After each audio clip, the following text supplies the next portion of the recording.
Hi, my name is Florian from Quality Guru, where I answer your questions and share knowledge about quality management. Today I will talk about the history of quality management. Quality management, as we see it today, was not always in the same way. So as everything in life, it has changed over time. So let's go a little bit backwards in time and see how it was earlier in order to understand where we are now and to be able to think about what could it be like in the future. So when we look at quality management 500 years ago, how was it? Here, people were living in smaller cities. They were working, for example, as bakers. They were working as shoemakers. They were working as ironsmiths. And they were what we call today maybe craftsmen. So they had a specific craft, they had a talent, what they could do. So they were making shoes, they were making bread, or they were making knives and swords. So this was what they were doing. And one person was able to do the whole process. So they learned the whole process, for example, how to make a shoe, and they did all the steps in order to build up this shoe and then sell it to the customer.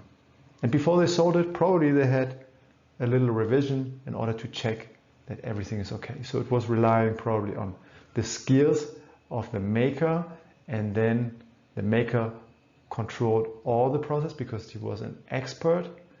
And at the end, probably they made an inspection on the product and they gave it then to the customer. And the one who had good quality and good prices, they went up. And the one with low quality and low prices, they were found maybe in another segment of the market. But this was very simple, and it got more complex in the moment when the steam engine was invented. So somewhere at the end of 1700 and throughout the 1800s, the new technology of engines was basically developed and could be applied in factories. And this allowed that, what we call in the industrialization phase, that products could now be produced in mass production. That means very high amount for a cheaper price. And this was the basis for today's consumer society like we still live it today. So we push a button and the machine will produce a lot of stuff, so the prices are low and we can use it. But this was also challenging for, let's say, quality management, because when you break down your production process, not one person is controlling everything, but you're working in a factory and you're breaking down the production process into different steps, and not one person could see the whole one, but everybody just saw a little piece of it. Then how would you control that? Because nobody could see it.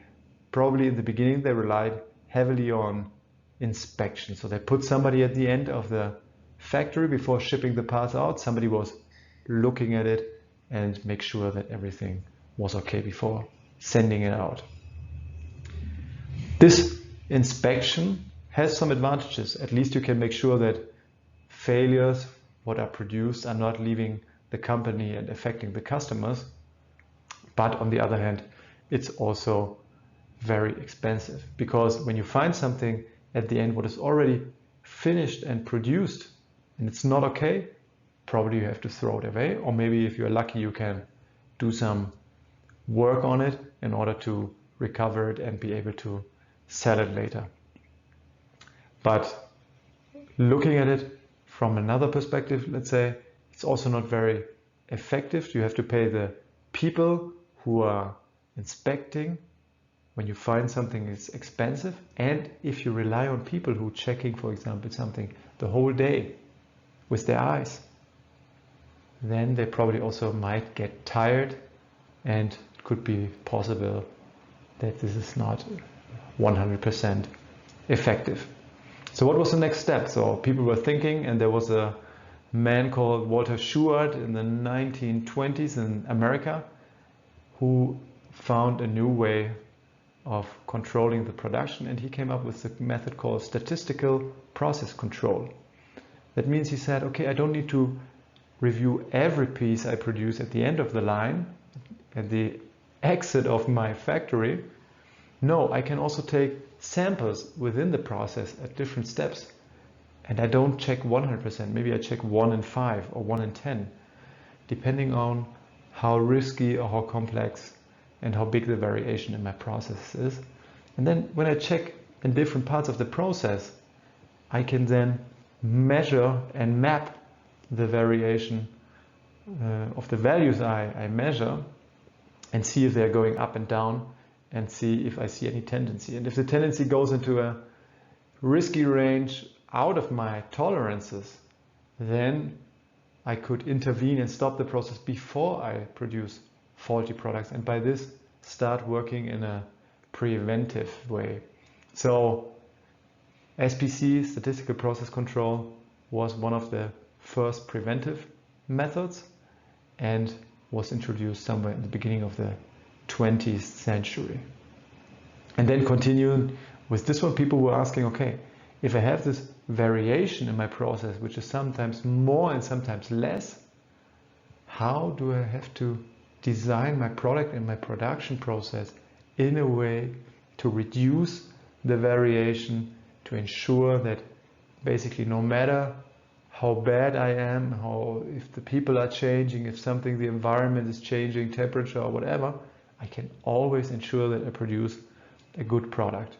And this was then the next phase, which we could call quality engineering, because we were engineering. That means we think about our target and then we design it into the product and make sure that when we produce that the product always meets the requirement. And there's, for example, one method what is today called, or one principle what is called pokayoke, which means error proofing. That means design the product in a way that it cannot be wrongly assembled, wrongly built, or wrongly used.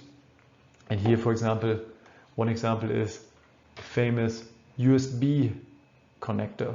For example, this USB, I cannot plug it wrongly into my computer.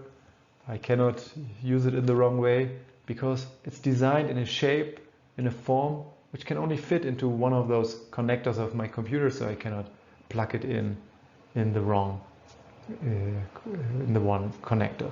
So this is an example of smart engineering, and we can use these kind of concepts in order to design our products and production processes in a way that they always do what we want them to do. And this is called quality engineering, and it's intentionally designing the product and process in a way that reaches and fulfills the target.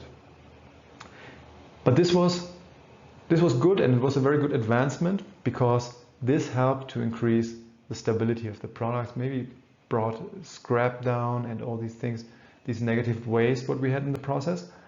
But it was not enough, because also the whole environment of the organization has an influence on the production process. For example, if the HR department who brings us the people into the production didn't train well the people, or didn't select them in the best way, then probably we would also have a lot of, or we treat the people in a bad way, then we also have fluctuation.